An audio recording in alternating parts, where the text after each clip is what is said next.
Hello and welcome to the Crone Codes, a gathering place for women of all ages and all stages to remember your worth, your purpose, and your power. I'm your host, the creator and resident crone, Joan Advent. Welcome to the Crone Codes. I'm your host, Joan Advent, resident crone and creator of this journey. And today I am bursting with excitement because we have created something really special for you. We are gathering some wise mothers to talk about motherhood in honor of Mother's Day, which is coming up. And so, because I am of the belief that the Crone codes that we gather throughout our lifetime is taken from each stage and experience of our journey as women, it feels to me like we could not give that due justice without recognizing that there are so many codes that exist within the portal of motherhood. And my hope, my expectation is this might be the first of many such conversations because there are so many dimensions of motherhood. It's such a deeply personal journey and experience, but there are also so many universal themes.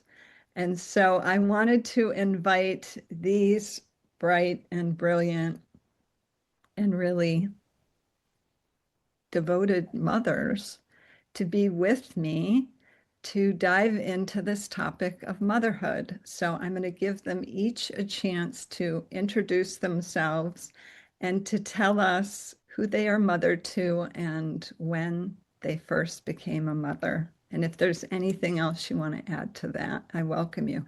So I'm going to start with you, Margaret. Pressure's on. I'm Margaret Jacobson. I live in Lander, Wyoming, and I am the mother to three lovely young adults.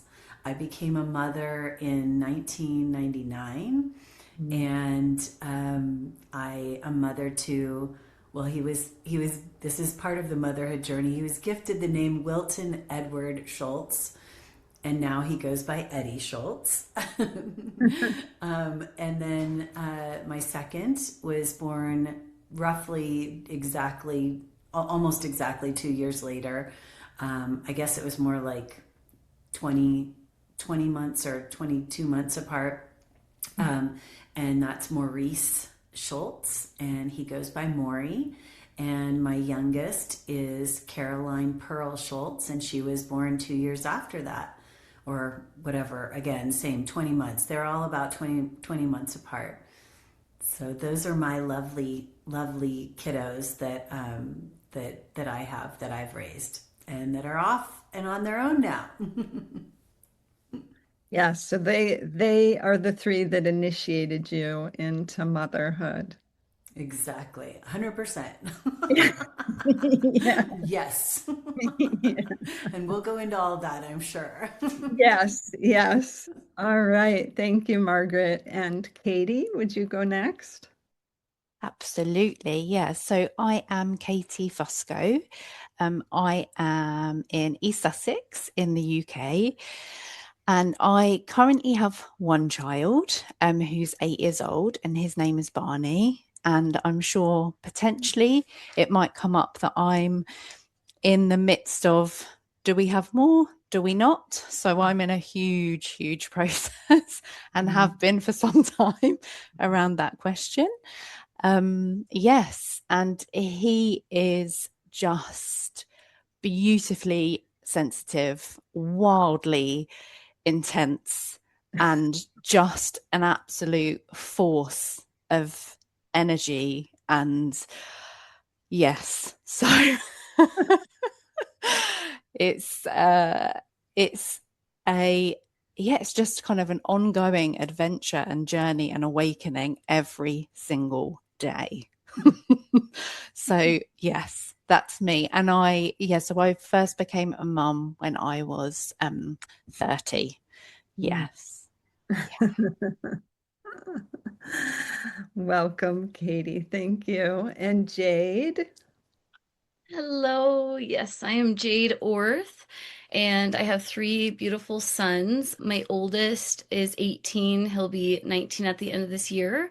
I became a mother in 2007 when I was 19.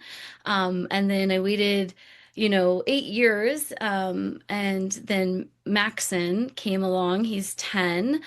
And Talon, about 2 years after that. So he's 8. And so my oldest, absolutely, they've all been initiators, but he has been a deeply part of my initiation journey. He is bold and he's intense and deep, and he often was misunderstood, which created such an advocate within me. My middle is like my mini, like my reflection of who, and then my youngest is like the sovereign that I'm like, whoa, you can come in with boundaries. Yeah, I'm looking forward to this conversation. Thank you. Yay. Yay. And I will add that I'm Joan, as I said. I'm the mother of Lila Grace Maher, and I became a mother 6 weeks after my 40th birthday in 2004. And my daughter is, I would say, with all honesty, a creative genius and bigger than life in many ways, and also deeply sensitive. So it's like this juxtaposition. And the ride that we've been on, I'll just share very briefly that I wasn't sure if I was going to be a mother. And at one point, it looked like that might not be my path, but her soul came to me. And I said, for you, I'm in. and and I've had to revisit that many times because it's like I had no idea what ride we were getting on together. So I can imagine all of you have some version of that story. Like it's a book that you have no idea where it's going. It's a story that, yeah, it just is a mystery until each day it unfolds. So I would love to, I'm going to do this in a few different ways, but really to open up the floor to whomever would like to start just on this theme of,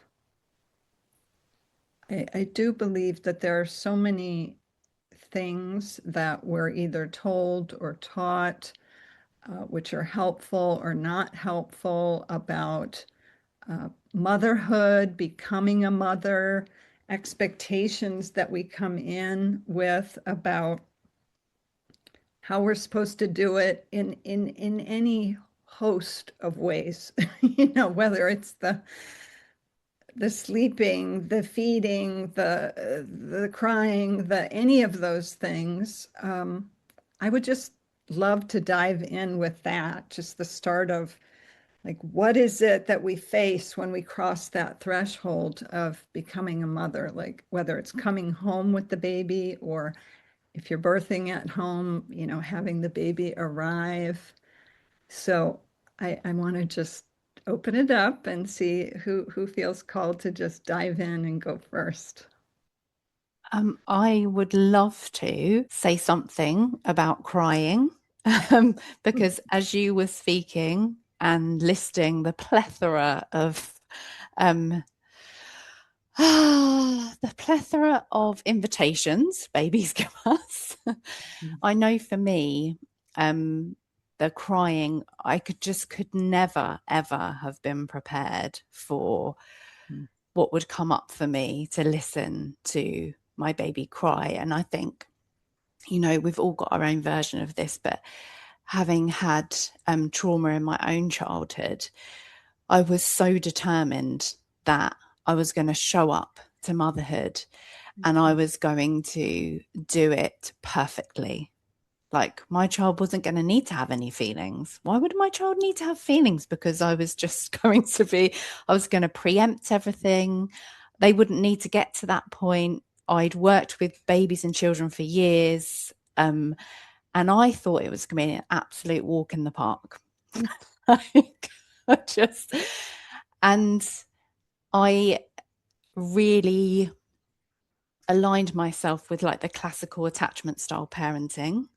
And I just was not prepared for what on earth happens to you emotionally, psychologically, the disintegration when you meet all the needs of your baby in a practical sense, an emotional sense with the closeness, and your baby's still crying.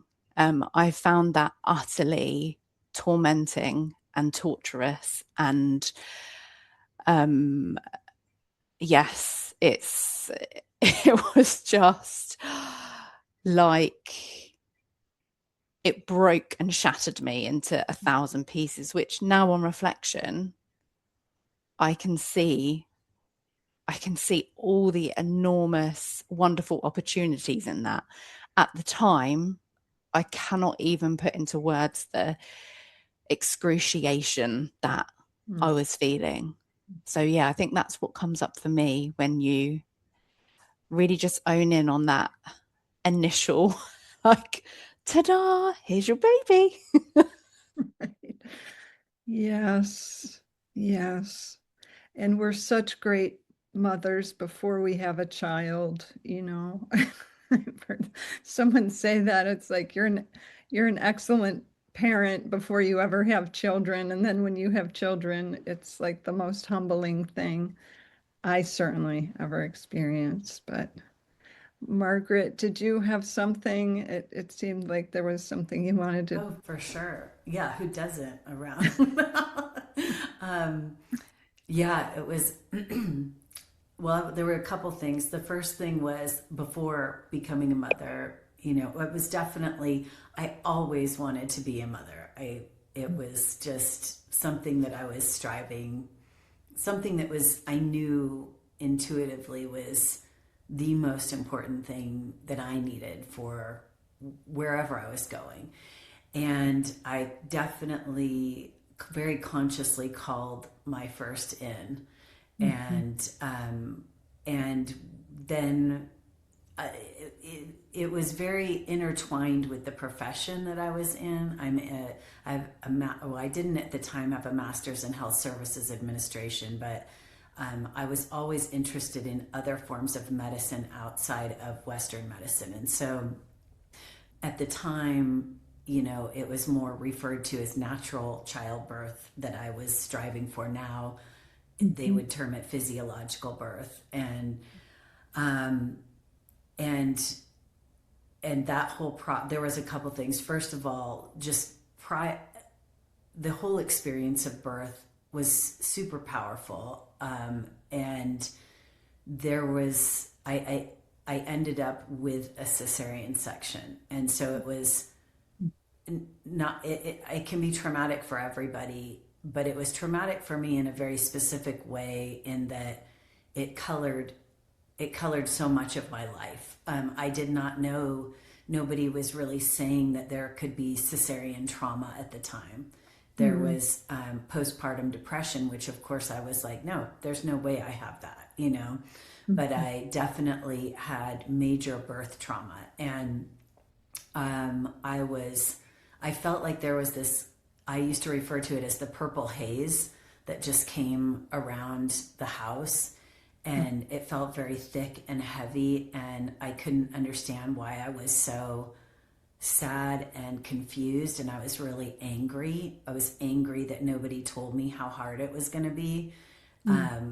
I felt like, you know, there was so much buildup around baby shower and I was in the era of Martha Stewart, so Martha Stewart was just prolific in my life, and feeling like that was a point in my life when I really thought that the outside world reflected everything, and it needed to look that way. Mm. So coming to, and of course I was naturally an excellent mother and caring for my baby, but he was, and the other thing was, because of the trauma, there was so much just around my breast milk not coming in, quickly. And there was stress around just feeling like my body wasn't performing, and, bitterness and anger and frustration as to why, like, why was it not working the way it should? And then of course he was colicky, probably because of the food I was eating. I had no idea I had all these food sensitivities. That's a whole nother layer of things that, like, were learning experiences that brought me into who I am. And there was definitely a moment when it really brought me deeply into my spirituality. I wasn't raised with any particular religious affiliation. My mom was raised Christian, my dad Jewish, and both of them were atheist and followed Ayn Rand. Mhm. And I was left to sort of figure this whole spirituality piece out on my own, which I, have, and it progressively. But the crying in particular literally brought me into prayer. And I had never known what that was, and I found it to be, in reflection many years later, so interesting that in that deeply challenged human condition that we naturally come into prayer because it is so powerful. And so I did just start praying to, whatever. At the time I had no words for what that was. I think at the time I was probably saying, the universe or something like that. I was not wanting to label it as God, because that was not that was just foreign to me at the time, and a loaded word. And so anyway, yeah, that was a very, very, very powerful moment, shattering so many things. Yeah. Yes. And I just want to acknowledge just those degrees of trauma, whether it's through birth. I had my own uh, traumatic aspects of Lila's birth, and deep disappointment in myself, and the way that so often I think as mothers we end up taking on a degree of responsibility that isn't always ours, or is not an accurate or clear representation, which is part of why it feels really important that we're having this discussion. And I would also say, just hearing you about the food sensitivities, my daughter has quite a few allergies, and I told my nurse midwife, every time I eat, she gets the hiccups. And she told me that's because she likes what you're eating. But the fact of the matter is, she was allergic to what I was eating. And, within 4 weeks of her birth, significant health challenges were showing up. So just want to honor what both of you have said, and give Jade the chance to pop in as well. Yeah, no, thank you. Yeah, I can. My story, I feel like, is coming from a little bit of a different side, in the sense that I was always, motherhood to me, like growing up, it was very much in the martyr energy. So it was like, kids make your life hard, like this, that. So when I became pregnant at 18, many people in my close circle did not believe that I should or I could, or all the stories on that. And there was just something in me where I'm like, I anchored to something that I had never known before. And it was almost like that's not my story. Even though I played that story out for many years, there was something in me that started off with this isn't my story. And most of my life, I was, the people pleaser, the self-abandoner. So actually, the early years of raising a child, pregnancy, that came very easy to me to put someone else before me, because at that point in my life, I didn't have a sense of self. I didn't ever know what it was like to wait, what? I have needs. I have things that I want. So pregnancy, just putting it all in, newborn, waking up, like I was very young and I didn't know any different, but it came very easy to me to put everything into this other being. It wasn't until a little bit later when it's like, wait, oh, they have an opinion too. And because I didn't really have a sense of self, that really shook me. And so it pushed me into finding, what is it that I want? Like, what do I need? And so I had this huge pendulation in motherhood where early on, and it was so easy to just be there for someone, caretake all the time. And then when I started on my journey after my third child, and I started to like heal and ask myself, then that felt really hard because all the stories of resentment about being a mother and martyr energy that I grew up with started kind of peeking out.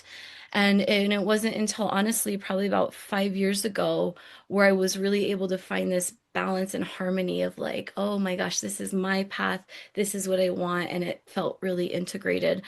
And also, thank you guys for bringing up traumatic birth, because uh, I had three C-sections, but the first and the third were near-death experiences, and that took a really long time to even like be able to talk about without kind of flashing back in there. So I think that's not talked about enough, no matter what type of trauma it is, whether it's your choice wasn't honored, you had something medical. I think that portal of bringing another being into the world is something so sacred. And I just thank you for bringing it up because I feel really strongly about that. Yeah. Mm. And if anyone wants to respond, you're welcome to chime in if there's anything further that either that Jade brought through that you want to respond to or that comes to mind. I would. I mean, I think that's definitely hugely colored my path. And in recent, over the last like 2 years, I've done additional training to really help other women that have gone through, traumatic births in my coaching, as far as it being so big, because I feel like I I really get a sense, as far as we, building, we're raising humans. We want to raise like this beautiful culture, this beautiful society, this, new earth, right? That we're working towards. And so much of that is dependent on the actual birth experience, because that in and of itself is the most powerful moment for the mother and the baby. And so much is done with just the history of how obstetrics was founded in and of itself. It is meant to dismantle the relationship, the powerful relationship between the mother and the baby, by putting in a savior, a doctor or a nurse, or even sometimes a midwife, that is acting inappropriately and taking the mother out of her power. Mm. So I just wanted to give voice to that piece of it. Mm. So Katie and I have a colleague and friend, mentor, Marion Rose, who teaches about what she calls the disconnected domination culture and the way that systems are created to take each of us, all of us, out of our power in so many ways, but the portal of birth and the portal of motherhood is a key place because there's such an imprint that exists there and happens there. So I just want to acknowledge that. And so it brings in that when there is that degree of whether it's trauma or grief, um, anger, rage at either what occurred, sometimes it gets directed at ourselves initially, which is in part of the program is to keep us, it's the whole trend in psychology there for a while was if there's a problem, it must be the mother. It must be the mother and the mothering, and that is so insidious. And in many ways we are deeply powerful, and our children have their own journey, and so we're not all powerful, but would just like to open up that whole small topic and see if anyone has anything on any of that. Yeah, I mean, I would love to share the journey that I've been on with this. And I think just for some context, in terms of our birth experience, it was the polar opposite of what I'd hoped for.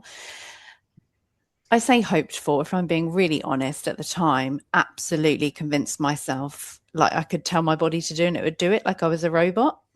like of course I can manifest this. Of course I can. Like all the books are telling me I can, so I can.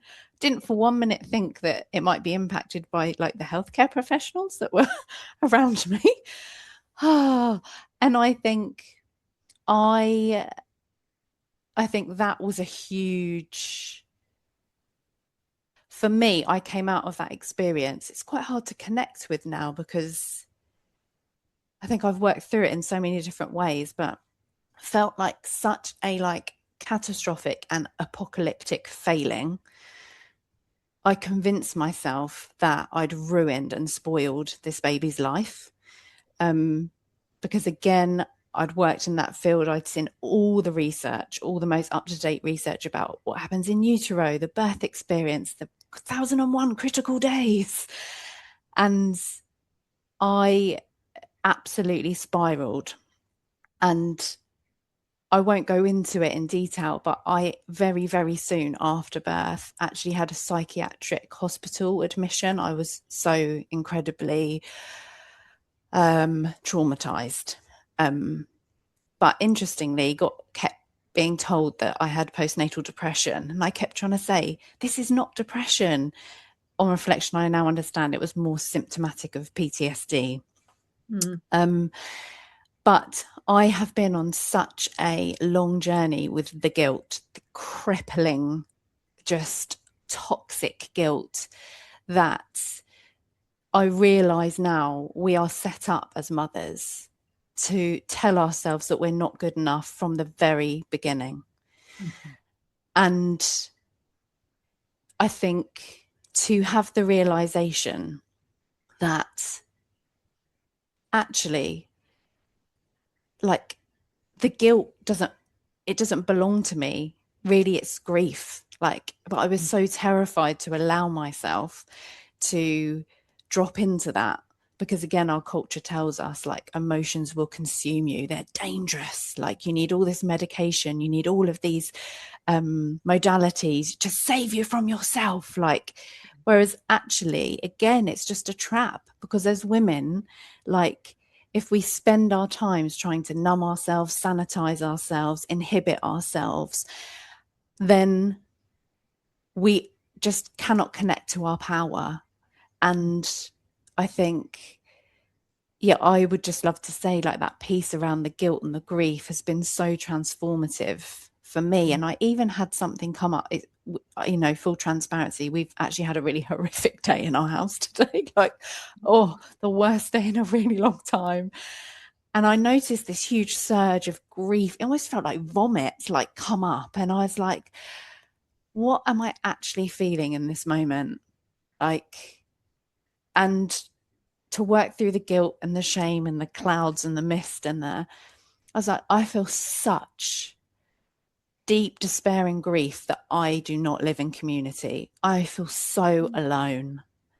And I thought, that's why I wasn't able to respond in alignment with my values as a mother in that moment, because like the society, the culture forces me to do the job of 30 women. No wonder I'm saturated, stressed, stretched. But of course, then the messaging is, oh, but particularly with social media, but look at all the perfect mothers. Look at all the perfect mothers that can spin all the plates. Like, oh, you're the problem. You are the problem.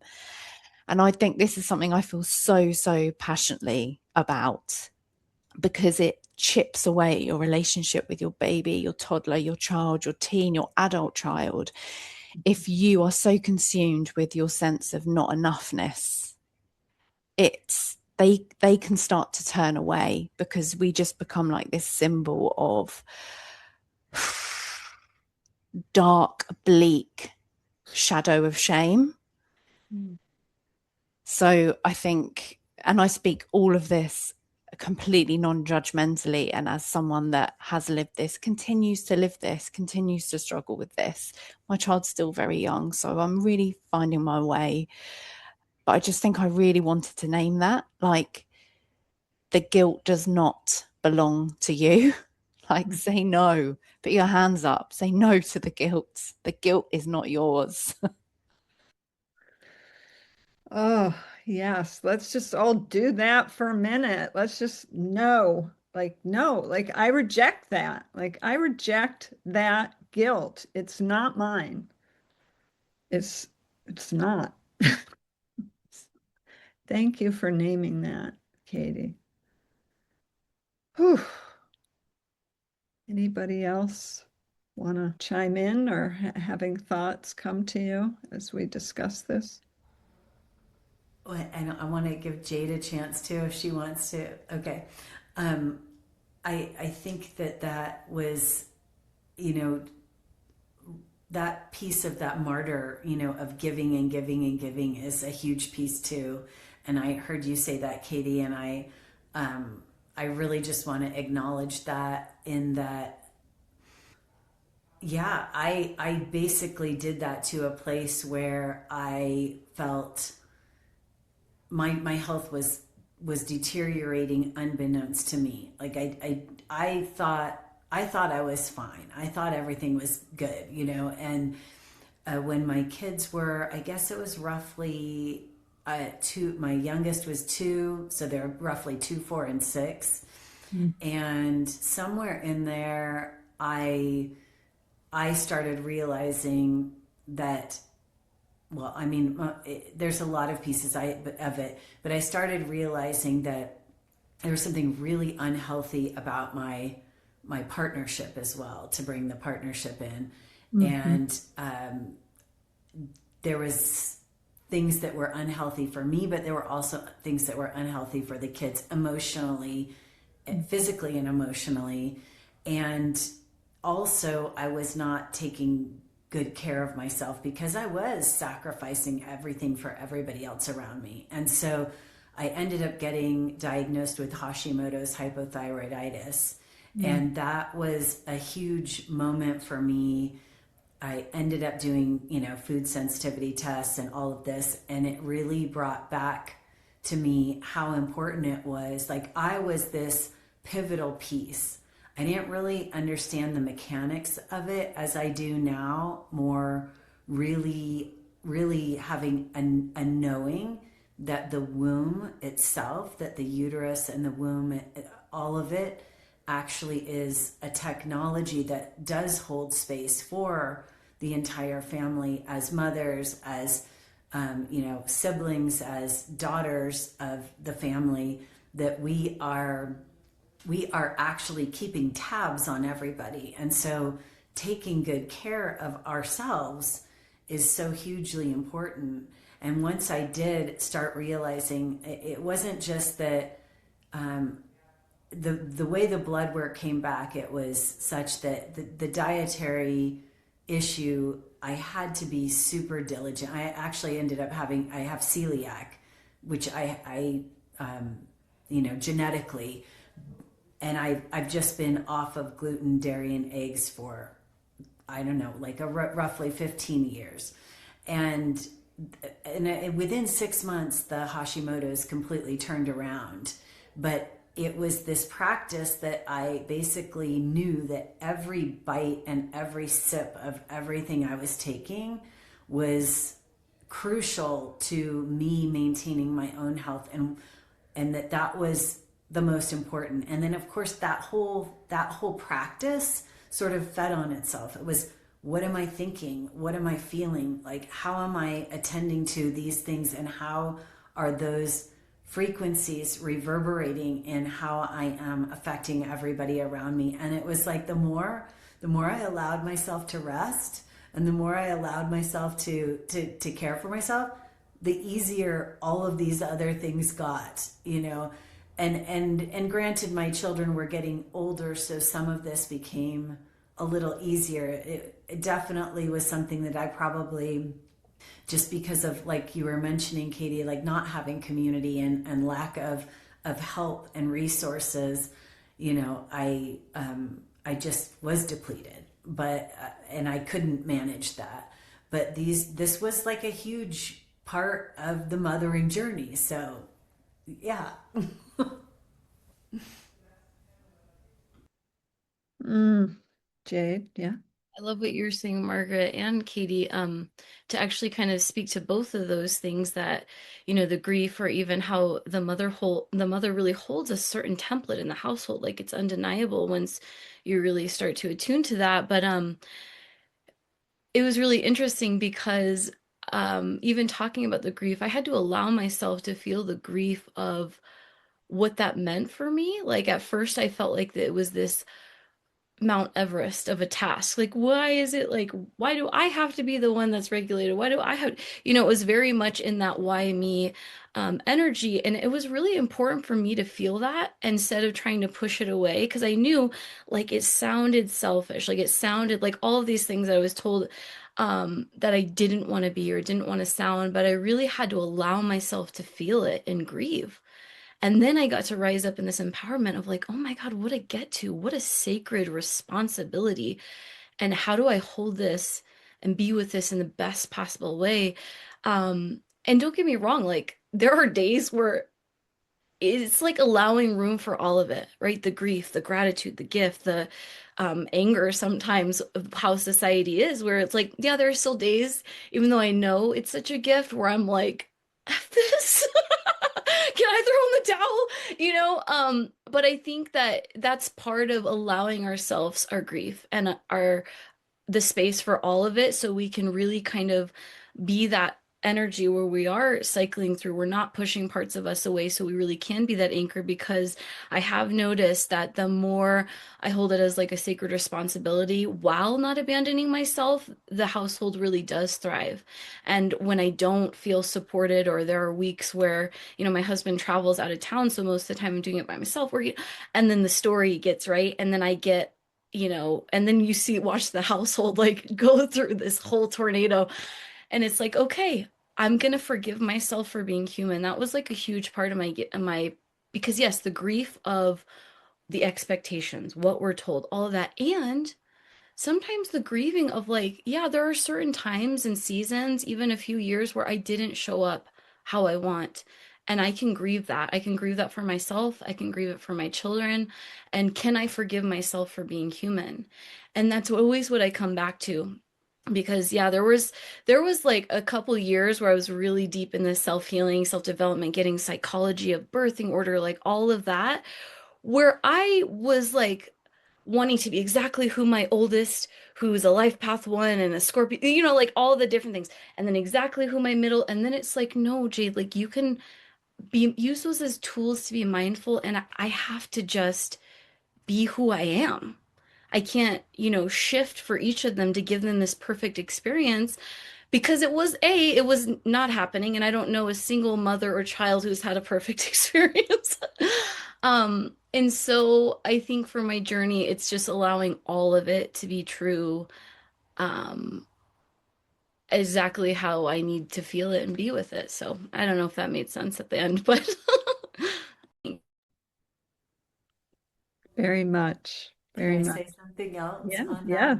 I love that so much. I was really fortunate growing up. I had a dear family friends that so ironically, I'm an only child. And so being thrown into this was, I mean, I thought I was going to have 5 kids, and I'm very, satiated completely with 3. That was a lot, right? But this family friend, the mom had 3 kids, and she had a huge temper, and it really allowed me the capacity to go, it's okay. It's okay for me to be angry. And so I'm saying this more, well, to share with all of you, but for anyone who might be listening, that like to gift yourself that, and the way in which I was able to kind of do it without scaring my kids, basically. Because you certainly don't. I would be like, I could start to feel in my body like it building and it building and building, and I go, okay, you guys, the big scary mommy voice is about to come out. Like, you have an opportunity to listen to me and do what needs to happen, or it's possible that the big scary mommy voice is coming. And so they would look at me, and sometimes they wanted to poke the bear, and so they got the bear. So that was one thing I just wanted to give voice to. The other thing was, for a while I was so angry about always loading the dishwasher and unloading the dishwasher, and I also, being that I didn't really have community, I had been gifted one of the early iPods, right? We all had the iPods, and it was, finding podcasts was like a huge discovery, and it really served that sense of finding podcasts that were more spiritually inclined, and I would just listen to that doing laundry or doing dishes or whatever. In any case, it helped me step into this space of reflecting and going, Margaret, you could make peace with the dishwasher. Like, it's okay. It's okay to just know that as soon as you get it loaded, you're going to have to unload it again. And there's just going to be a constant stream of dirty dishes. And it was like, all of a sudden, this huge weight came off of me. As silly as that sounds, but anyway, those were just 2 things that came up I wanted to share. Mm, mm. Yeah. So motherhood clearly is such a portal for our growth in so many ways, like in some ways simple like that, and the most profound, and sometimes it's like reshaping who we are as a person. Like opening up whole dimensions of ourselves. Um, and my daughter, I'm just gonna say, she she helped me see that, like, part of what I grew up with was like I was supposed to look good for the family. That was part of my role, was to look good for the family. And so the whole thing about perfectionism and the good girl and having it all together. And my daughter is very astute and intuitive, and she would love to like tell on me, like the things that you wouldn't want anyone to know. She would love to just like out me. So, so the humbling, just all the things, like the ways that our children stretch us. And while it would be, I think we would all have a more gracious and easier time if our cultures and societies did support us. And yet, I still think that there's something about our children are meant to both teach us and stretch us and shape us in different ways. And so I don't know if anybody has any insights or stories or ways you would love to speak to that. I would love to, which is kind of interesting because I'm going to be very transparent. This is actually coming to me in real time as a reflection. So I'm a bit fleshing this out right now in real time. And so it's absolutely true. I crave support and community. And, I often say, like, I want to buy a bunch of land and everybody has, like just come together. And something really interesting, Joan, you were just talking about is how, our children are so our teachers in those ways and bringing it up. There was a point where trying to gather my oldest son community and resources, it actually steered us a little bit away from what I believe we needed. So my oldest son, he had some trauma to work through, but he also dealt with mental health and there was different things in our family. And so from like 10 to about 16, I was like in prayer daily. I was like researching daily. He had different IEPs in school and holistic health teams, and it was like all the things. I wanted to get every resource possible for him. Um, and it started to kind of get really loud, and so I think that that is my discernment of, um, yes, our children, like to find community and to have them bring up certain things because I didn't have a lot of support growing up. I had chronic PTSD, but which manifested at 3 as like OCD and anxiety and like all these different things. But it was kind of like, hey, just go into the world and figure it out, you know? And that felt extremely challenging. I know now that it built a lot of resilience, but I didn't want that for him.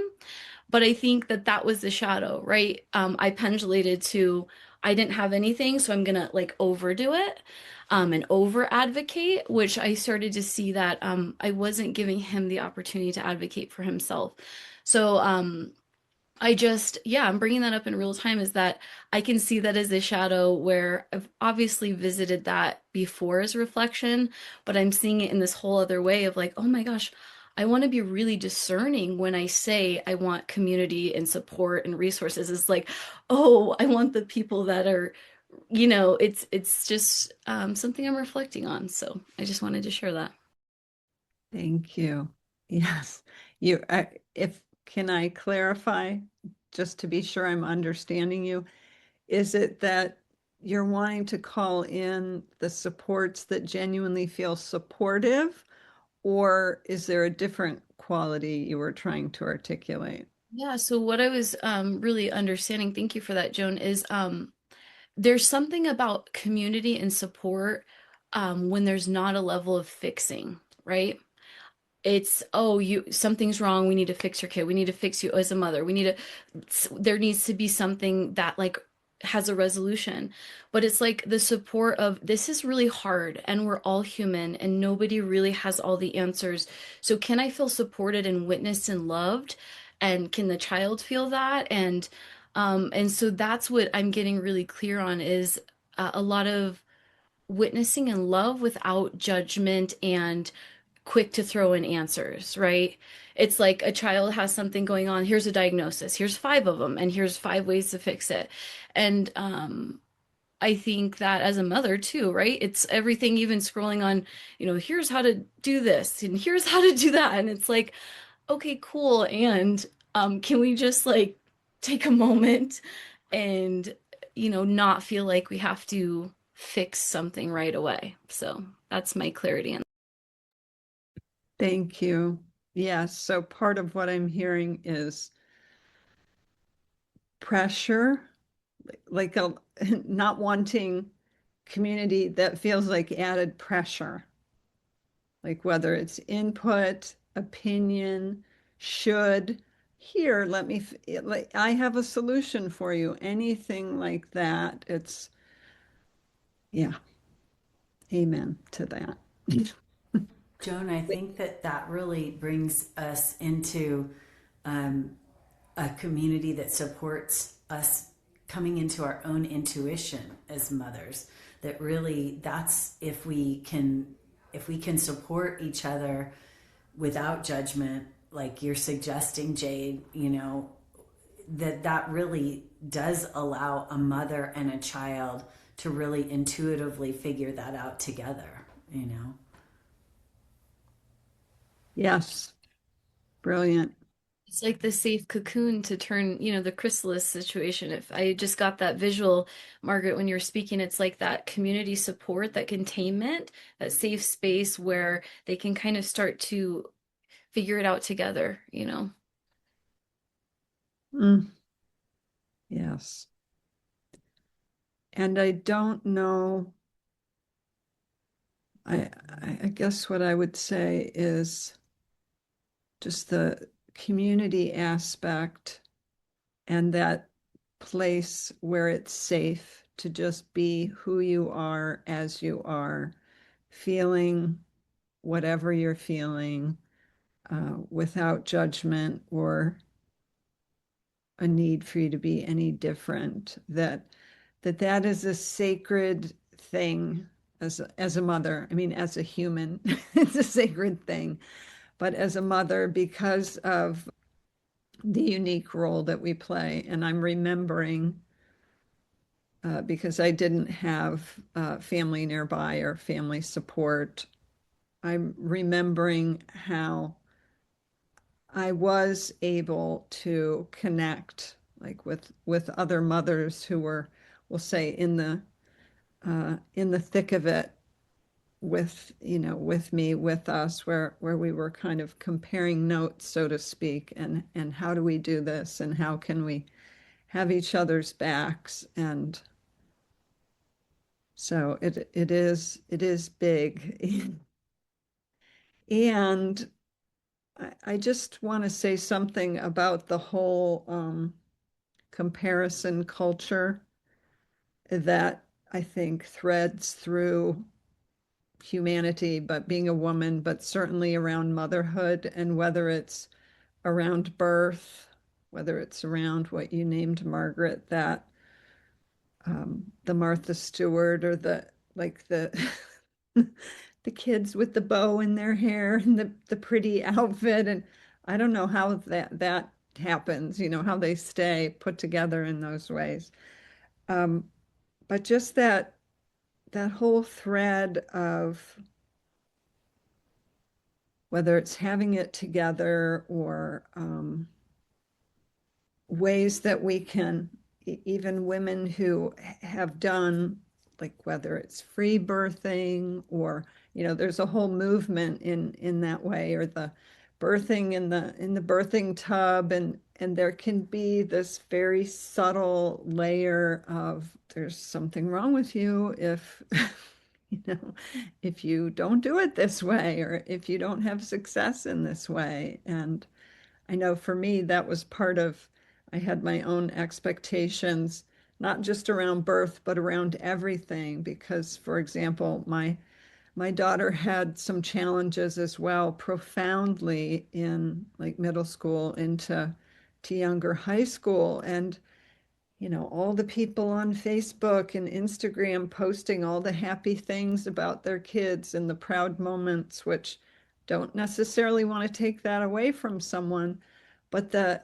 heartache and the anguish of feeling alone, and just that tinge of somehow, it was up to me to fix it or make it better, or fill in the blank. So just to name, like, let's be kind and let's recognize that whatever we're a stand for, or whatever we're like, certain things may come easy to us around mothering, and other parts are going to be hard. Um, and just to be kind and know that we're in it together, and it's not a competition, and no one's going to win a medal. And even the whole schooling academic thing, it's like the race to nowhere. And yeah, just all that stuff. I feel like I remember one of Lila's preschool people, because we used to have trouble in the morning and getting there on time. And like the preschool woman looking at Lila and being like, she didn't say these words, but it was kind of like, and what is wrong with your mother that, you just can't seem to get here on time? And I'm sorry, but it's like part of, I think my gift is to have the perfectionistic impulse, but never be able to pull it off. Like never, not ever. Um, anyway, so I'm gonna pause with that and see who has something to add or to chime.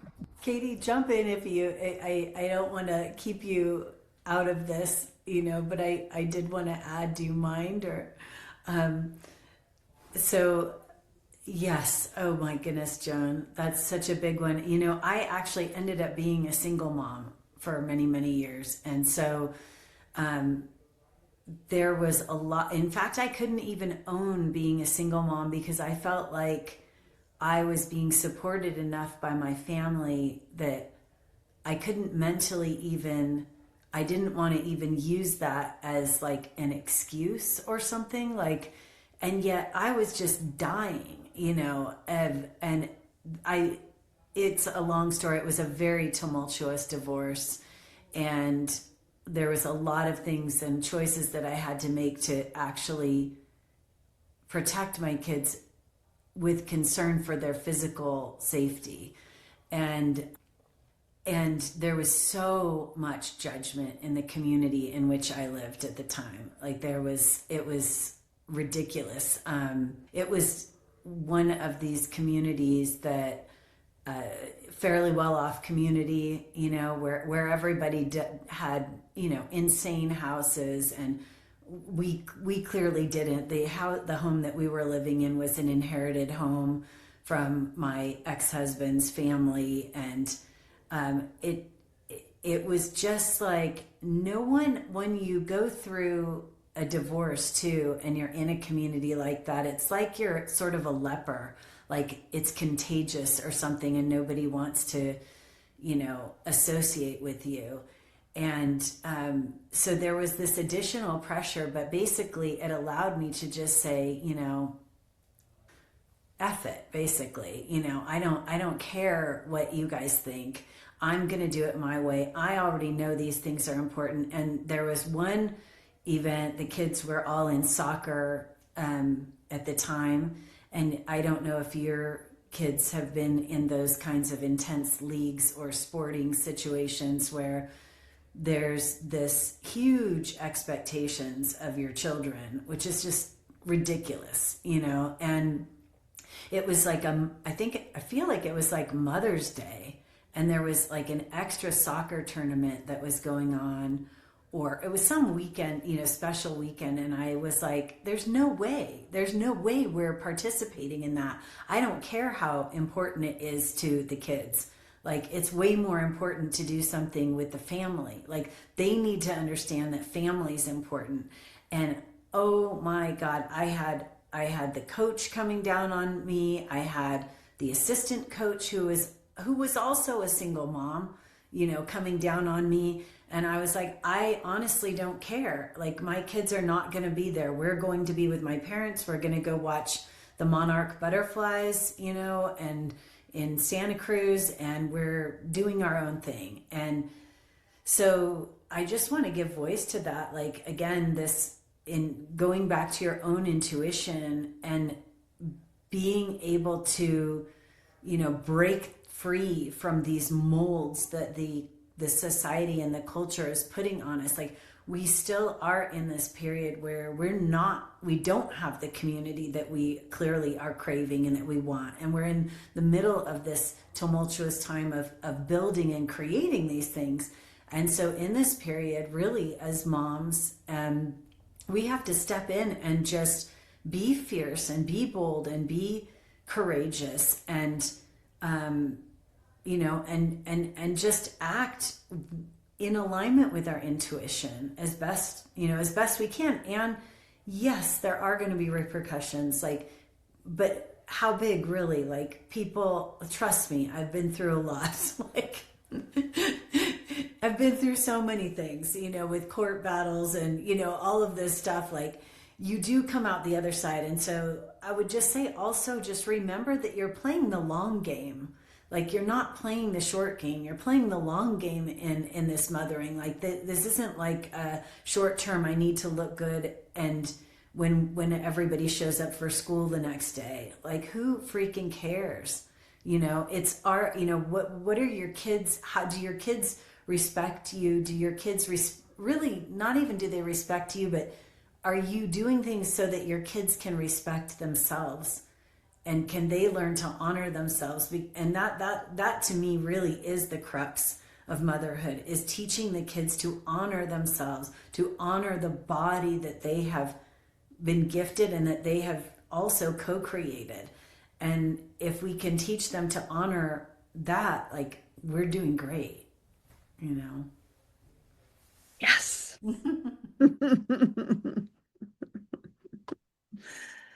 Yes. Katie, any thoughts? Anything bubbling up for you? I mean, so many thoughts, everything everyone's saying, and just my brain's like firing off. But yeah, I think just really sitting with such clarity around thinking about kind of the evolution of humanity. And I think when Jade was speaking about the whole kind of diagnosis, labels, fixing, I just have such a strong sense that the humans that arrive on this earth that don't fit in are here to show us. And we have two choices. We either try and fix them so hard that they break and disintegrate and we lose the message, or we look, we listen, we watch, we observe, we sit in awe and wonder and possibility and hope. And I know, I look at myself and I think I was always able to see, but from such a young age, I learnt that I needed to make sure everyone else was okay above all else. So I may have seen clearly the world, ethics, everything, but I may sometimes speak. But if I ever thought I was going to make someone else feel uncomfortable, I would halt. And I do not think it's an accident that I have had a child that has come here to say, like, okay, I see how far you've brought us, Mum. Nice work. I'm going to keep going. And it's like, he just will call everything out all the time, like, with no sense of, not in a ruthless way, no sense of anyone else's like reactions or responses, but to him, it's like, I'll just give an example. From this week, we were he goes to a farm school, and we were visiting a different farm, like sort of like a field trip. And they were showing about the ewes and the lambs, and they were explaining this pair where the ewe, their lamb had died during childbirth. And what they'd done is taken the fleece off of that lamb and put it on an orphaned lamb, so that the ewe would accept the baby and feed the baby. And the beautiful, lovely woman that was explaining this all to us explained it all really clearly for all the children to understand, and said, so it's a win-win. And then, of course, my child steps up and goes, except for the dead lamb and the tricked mother. What's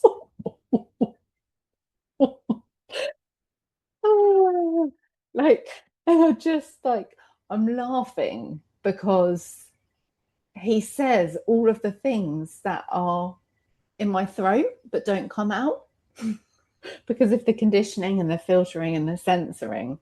And I just think it is, I'm able to step back and basically get out of the way only because I've had a very tiny handful of incredible people around me that have supported me to be able to sit in so much discomfort and pain that I can tolerate how confronting it is in those situations, to the point where I can say, and let him be, and let him step forward, and let him put his footprints down, and let him, you know, contribute towards human consciousness. But it is a struggle. It is such a struggle when everybody has their opinion. Everybody wants to pathologize everything. And I really related to what Margaret was saying about, you know, like things being contagious, because I feel like people are terrified of children that speak freely. And you see your circle shrink and shrink. Oh, I don't want my child. If my child spends time with that child, oh no, there'll be a truth teller. Oh, what a tragedy. No, but it's, oh my goodness, I know I'm laughing, but the tears and the wailing and the, you know, that I have sat in, I continue to sit in, and I know I will do, because this is our path. And I just have to, I remind myself that the world is so imperfect for him. It's a consistent disappointment, confusion, bewilderment and bafflement. So I have to just put down any sense of providing him with this perfect, you know, offering. And I just ask myself, if as he grows, he does now, and as he continues to grow, and if as an adult he's able to come to me, feels safe enough to come to me and tell me the ins and outs of what was glorious about his childhood, what was painful, what was difficult, what was, then I think that's enough.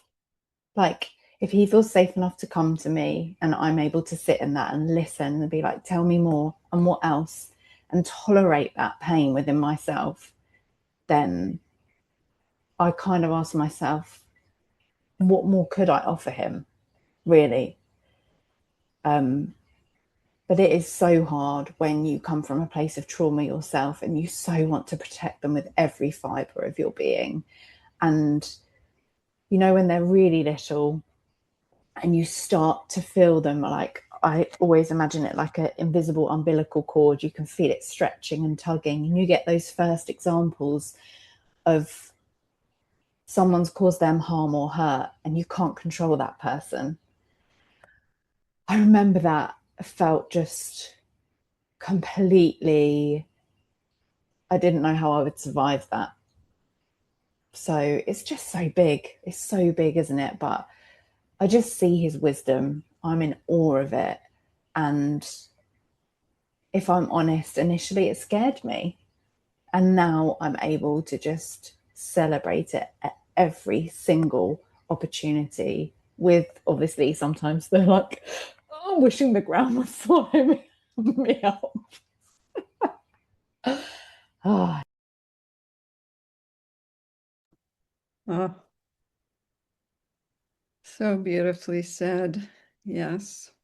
So we will start to wrap it up, but I would love to hear what you would like to claim or celebrate for yourself as a mother, because I believe we are cut from the cloth that in all likelihood we all could aspire to something even greater or more compassionate or more on point or what have you. But I would love for us to just, like, what is it you would love to own And I did also, I loved your reflection, Katie, on the power of your son's soul. And I think just remembering that. So whether it's what you want to celebrate within yourself as a mother, and perhaps even like offering a tribute to your child and their soul, your children and their souls. So I can start. So what I want to celebrate is in my mothering is my capacity, and I will say I'll celebrate this in my own mother as well, like our capacity to have fun and play and be playful and like bring the joy factor in and the adventure, like the adventurous spirit. I do feel like that has been, in some ways, my daughter was an invitation to that, to get to be more of who I really am without, the fears, just as she was coming along as a little one and engaging with her in playful ways. And there are ways that we still do that. So it's the laughter and the joy that we can have together. And I also want to just acknowledge that her birth really opened me up to honoring the feminine. Like the Crone codes in part are a dedication to her, because I was raised with a lot of misogyny and was not super excited to be born a female, or any of the things about being a wife or mother or human woman. But she helped turn that tide. So I appreciate that always. Anyone? I'll go. That's so beautiful. I love that. I love that she brought that to you. That's so powerful. Um, yes, I want to own that they all chose me. They chose me and trusted me to be their mom. And that is my knowing of how things work, and that I feel incredibly deeply honored that they chose me, and um, that they chose me, and they chose all of the little things that happen to really refine me into crushing me like a diamond, um, and I want to just own that they have really unfurled, and that I have allowed myself to love big with them and with everything around me, and through the muck and the mud of it all and the chaos of this crazy life, that I've done it with grace, um, and that I will continue to do it with grace, because it's still ongoing. I mean, a part of what we really haven't, just for time limits, we each have our own majorly robust stories with so much more in there, and yeah, that there's so much more. They're still growing. They're still having experiences in college or not in college or whatever, and I just want to own the next amount of time with them and how excited I am for that. I'm going to be honest, it's hard for me to articulate what I'm feeling right now.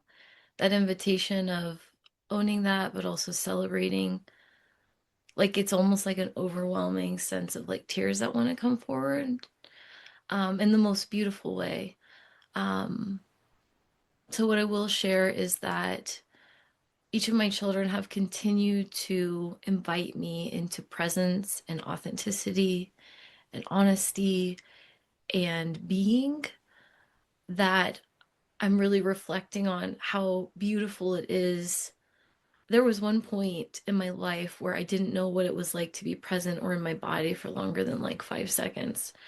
Um, but there are so many days, hours, time that we have where we get to be in presence and I can really see them and I can really hear them and feel them. And they do that for me. And it just has created some of the most simplest but most profound moments of joy that I've ever had in my life or could ever have hoped for. Um, and I guess I'll just leave with, I'm celebrating each of my children for so many things, but if I could wrap it up and distill it in this moment, thank you to Ryder for going first and always being brave, being a trailblazer. That's not an easy path. Um, Thank you for Maxon, who feels so big and so real. And, when his joy is there, and when his sadness is there, and it can fluctuate quickly, but he's so true to himself. And it reminds me to do that for myself.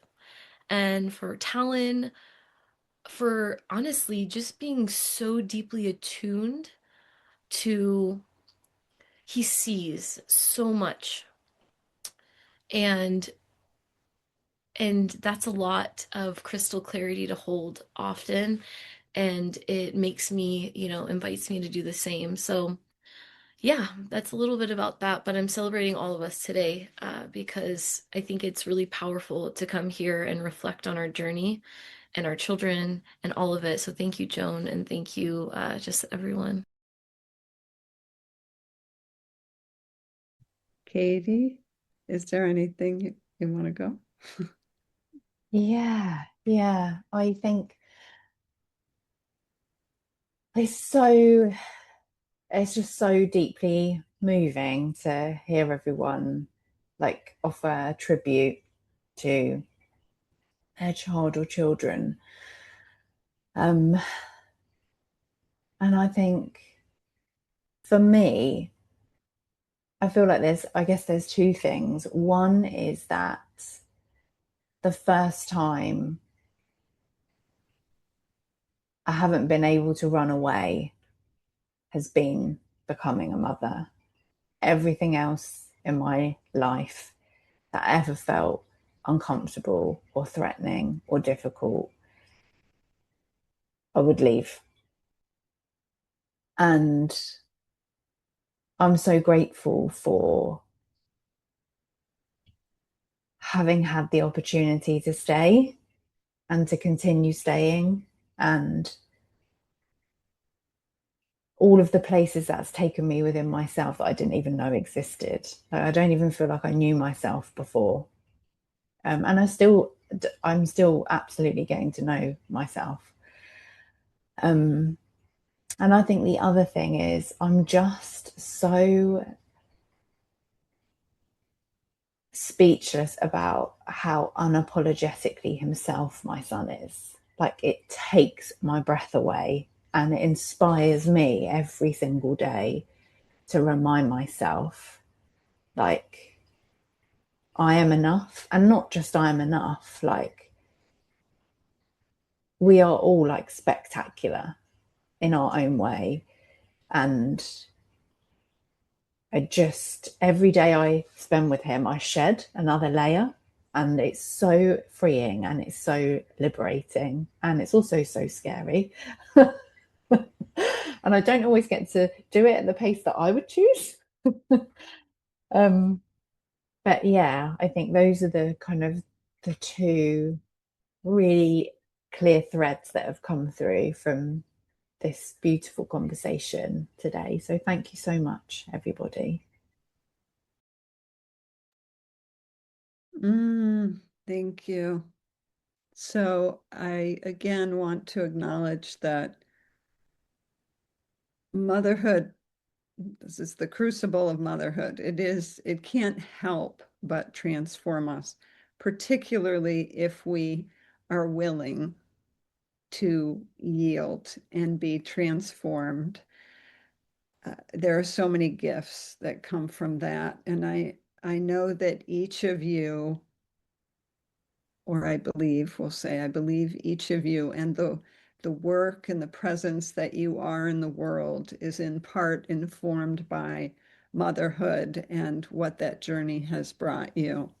So as we bring it to a close, I want to just give you the opportunity to name in a little bit different way. So typically when I do an interview and I share someone's bio, I have it shared almost like a meditative process just to really receive the codes of what each person has created or brings. So I want to give you the opportunity to close by naming again, owning kind of who you are in the outer world in terms of your service, knowing that it has been in part informed by your motherhood and this journey that we've just talked about. So I hope that makes sense. I think my naming the piece about the Crone codes and my work here is very much inspired by my daughter, Lila, but I want to give each of you a chance to bring some closure, and there will be a full description of who you are and what you bring and how to connect with each of these wise mothers in the show notes. But Katie, would you start us off? Yes, of course. Thank you for the invitation. I so out in the world, I actually work in the National Health Service in England. And I currently work in a specialist perinatal and infant mental health team. In many ways, it's an absolute bizarre place for me to find myself because of the many medical models and diagnostic criteria and treatments. However, I'm there because when I had my son and my life rapidly fell apart to the point where I didn't recognize it. Couldn't even connect with a will to be alive anymore. This is one of the teams that supported me. And I desperately wanted to make meaning out of the just unimaginable suffering that I had sat through. And I wanted to work in that team, even though there were many aspects of my care that were re-traumatizing and harrowing. I wanted to be able to meet mothers when they are at an absolute crisis point in their life and to be able to sit in that space with them and to not be afraid of their emotions, to not be afraid of their terror, to not be afraid of their grief, to support them to understand that this is, like you said, Joan, if we're willing, this is an opportunity. This is a point of transformation and growth and evolution. And so I think that's how I found myself where I am. And I think I'm starting to take that a step further in doing my own kind of private practice around basically crying, celebrating crying, whether that's for babies, toddlers, children, teens, adults, just through all the generations. I so firmly believe it is never too late to cry in a way that connects us to our deepest self and deepest power. And yeah, that's where I have found myself. Thank you, Joan. Thank you, Katie, for being here and for all you're doing, for all you're doing. All those babies and mothers who will get the opportunity to know that freedom and the healing that comes with allowing tears. Yeah. Margaret? Oh my gosh, that's so cool, Katie, to hear all of that. Thank you for sharing.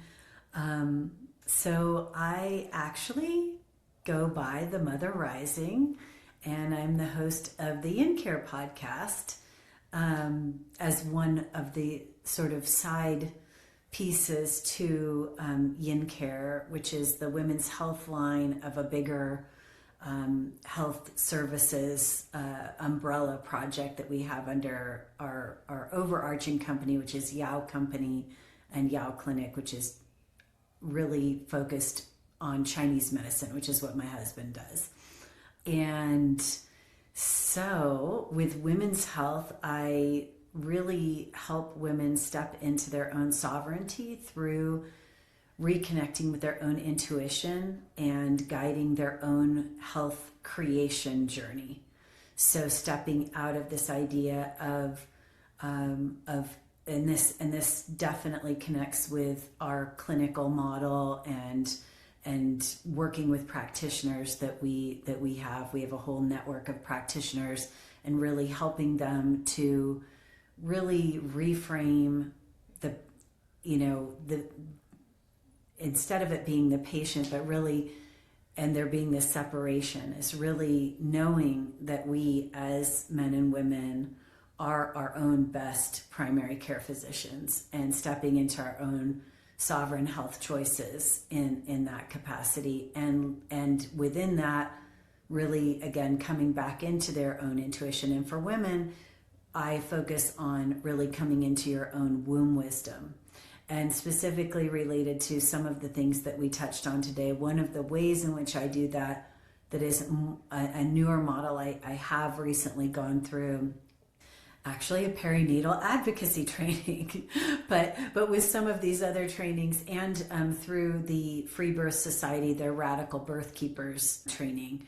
So not that I'm going to be attending necessarily births, but that it has helped me to just add that component to the coaching that I do, and to the courses that I am developing. And specifically in this newer consult, it is called a birth reclamation integration appointment.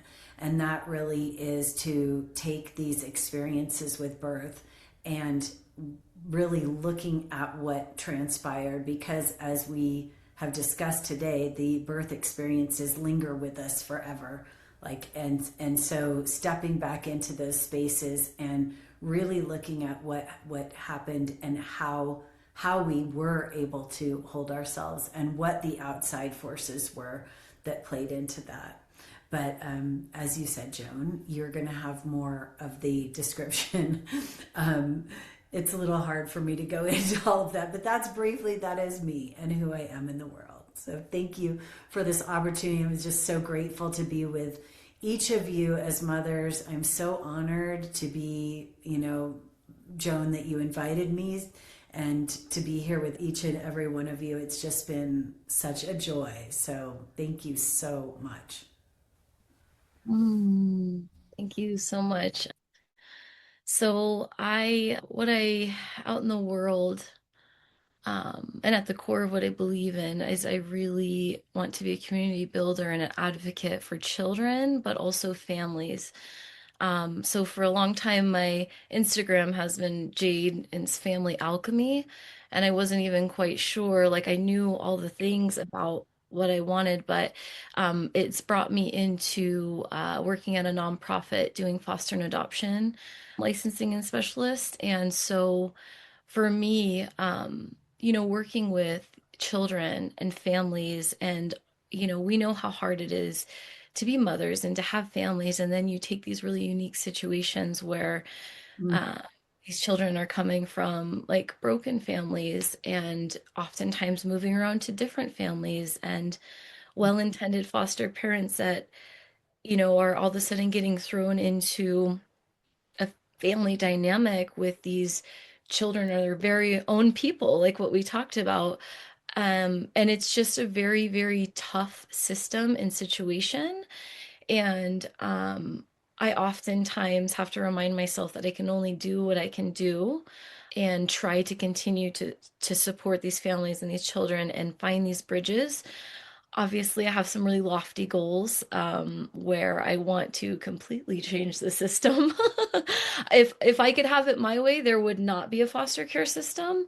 Families, intergenerational trauma, poverty-stricken places, like all of that would be changed, but one day at a time, right? So that's what I'm doing in the world right now. And I'm just really appreciating, of course, being here. I'm sure I'll be reflecting on these conversations and the blossoming that happens for much time to come. So thank you, Joan. Thank you, everyone. Thank you, Jade. Such important work. Such important work. And I just want to honor and acknowledge each of you and what you bring into the world, and honor and acknowledge your children, because of course they initiated each of you into who you are at this point and what you're bringing. And honor Lila as well, and myself. And I think it's safe to say from all of us, we could continue this conversation on and on and on, but from all of us, that to you, dear listener, if you are a mom and you're in the thick of it, know that you're not alone, and that there are resources, there is hope. It's like, let somebody know if you need help, if you need assistance, just let somebody know what's going on, someone that's safe, and let yourself be held and guided and supported to get to your next right step, because there's all we have to do is the next right step, day by day. So, and I want to say, as a reminder, as I do, that, dear listeners, if you're making waves in this world, ripples in this world, that you are love and you are loved. Until next time. Thank you for joining us today on the Crone Codes podcast. If you appreciated what was shared, please rate, review, subscribe, and comment wherever you get your podcasts.